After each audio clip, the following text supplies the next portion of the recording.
कौन सा? छत को बड़ा गुरूर था अपने छत होने का। फिर छत के ऊपर एक छत बनी और वही छत जमीन बन गई। टीम इंडिया की कहानी भी यही है।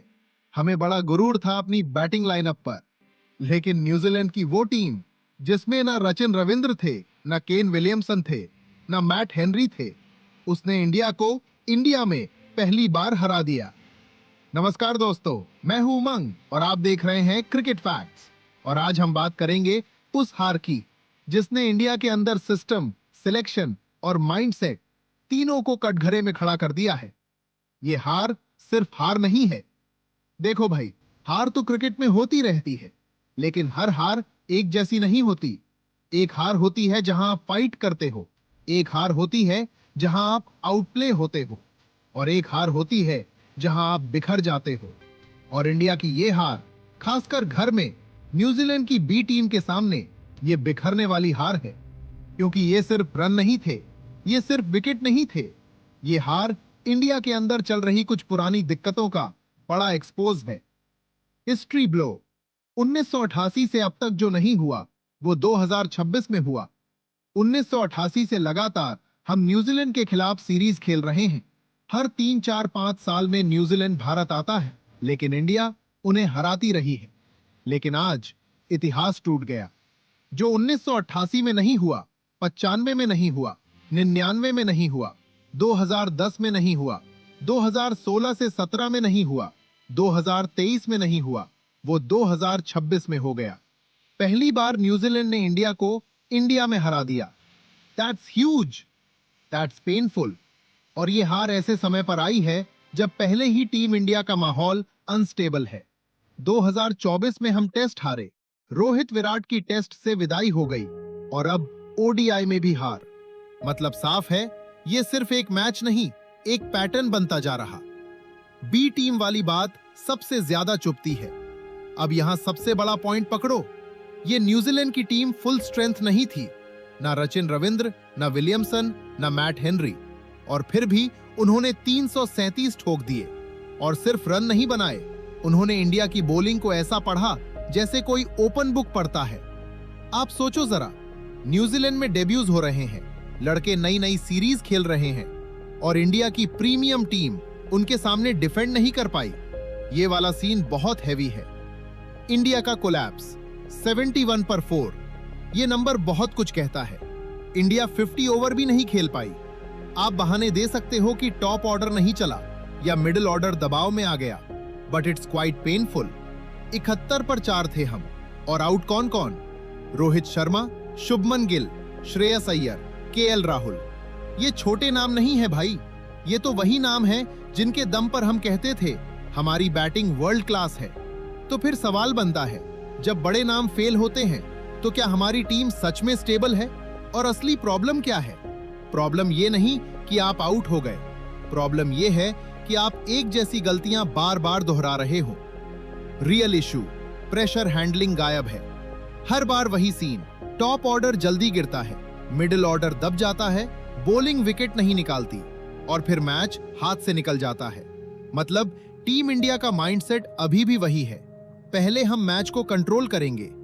लेकिन मॉडर्न क्रिकेट में कंट्रोल नहीं, एग्जीक्यूशन चाहिए। हर ओवर परफॉर्मेंस चाहिए।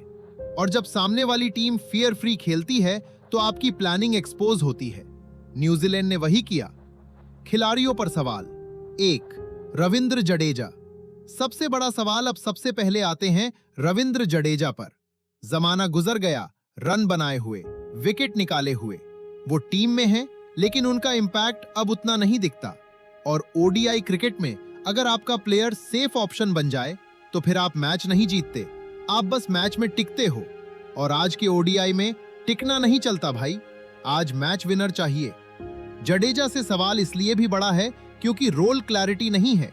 क्या वो फिनिशिंग करेंगे? क्या वो मिडिल ओवर्स में विकेट निकालेंगे? क्या वो प्रेशर में गेम बदलेंगे? जब ये तीनों नहीं हो रहा तो सवाल आएंगे ही। 2, कुलदीप यादव। इतना रीडेबल कैसे? दूसरा सवाल कुलदीप पर। इतने टैलेंटेड बॉलर हो, लेकिन रीडेबल? मतलब बल्लेबाज पहले से समझ रहा है कि ये बॉल कहां जाने वाली है। और जब एक रिस्ट स्पिनर रीडेबल हो जाए तो फिर वो विकेट टेकर से ज्यादा रन लीकर बन जाता है। और ओडीआई में जब मिडिल ओवर्स में विकेट नहीं निकलते तो ऑपोजिशन 330 से 340 बना देती है। एग्जैक्टली यही हुआ। 3. सिराज, विकेट क्यों नहीं गिर रहे? तीसरा सवाल सिराज पर। आप विकेट नहीं चटका पा रहे और ओडीआई में अगर आपका स्ट्राइक बॉलर विकेट्स नहीं निकालेगा तो फिर विपक्षी पार्टनरशिप बना लेंगे। और पार्टनरशिप विराट कोहली, बड़े खिलाड़ी बड़े मौकों पर। अब आते हैं उस आदमी पर जिसके लिए ये मैच याद रखा जाएगा। Virat Kohli, Virat the chase master. खामोश खड़े रहते हैं लेकिन जब खेलते हैं तो पूरा स्टेडियम चुप हो जाता है। 54वां ओडीआई सेंचुरी, 85 इंटरनेशनल सेंचुरी, और लोग मजाक उड़ा रहे थे। लंदन में सेटल हो गए हैं, क्रिकेट में इंटरेस्ट नहीं, पुराने हो गए हैं। भाई साहब, आज भी विराट से बेहतर आपके पास चेज में कोई नहीं है। No one. और मैं फिर कह रहा हूं, टेस्ट टीम में विराट को वापस ले आओ क्योंकि वो अभी भी सबसे भरोसेमंद है। उनकी रीसेंट इनिंग्स देखो, 74, 135, 102, 65, 93 और अब 100 प्लस। और निर्णायक मैचों में विराट का रिकॉर्ड, आखिरी 16 इनिंग्स में 744 रन, 52 एवरेज, 300 प्लस चेज में 37 इनिंग्स, 2131 रन, 62 एवरेज। ये सिर्फ स्टैट्स नहीं है, ये डोमिनेंस है।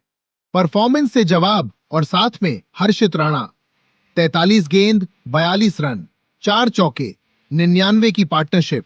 और बॉलिंग में भी इंपैक्ट। उन्होंने कहा था, भैया जवाब परफॉर्मेंस से दिया जाएगा। और सच में हर्षित ने अपने क्रिटिक्स को अपना फैन बना दिया। इस वक्त पेस डिपार्टमेंट में वो इंडिया के सबसे एक्साइटिंग नेम्स में से एक हैं। बिगेस्ट रियलिटी चेक, गंभीर एरा में हारों की लिस्ट। अब यहां एक अनकंफर्टेबल सवाल उठता है। गंभीर एरा में हारें बड़ी हैं। श्रीलंका से ओडीआई हारे, ऑस्ट्रेलिया से हारे, अब न्यूजीलैंड से भी हारे। और ये हारें तब हो रही हैं जब ऑपोजिशन आपकी फुल स्ट्रेंथ भी नहीं है। मतलब इश्यूज सिर्फ प्लेयर परफॉर्मेंस के नहीं है, सिस्टम और प्लानिंग में भी है। एंडिंग क्वेश्चन, अब बदलाव होंगे या नहीं? अब आप बताओ, इस हार का जिम्मेदार कौन है? क्या जडेजा? क्या कुलदीप? क्या सिराज? क्या रोहित/राहुल? या फिर मैनेजमेंट प्लस प्लानिंग? और इसके बाद बदलाव होंगे या नहीं?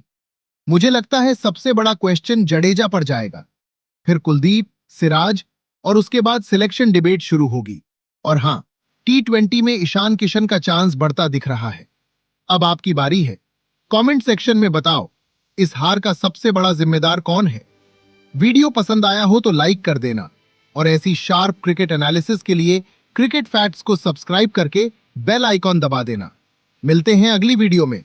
टिल देन, जय हिंद।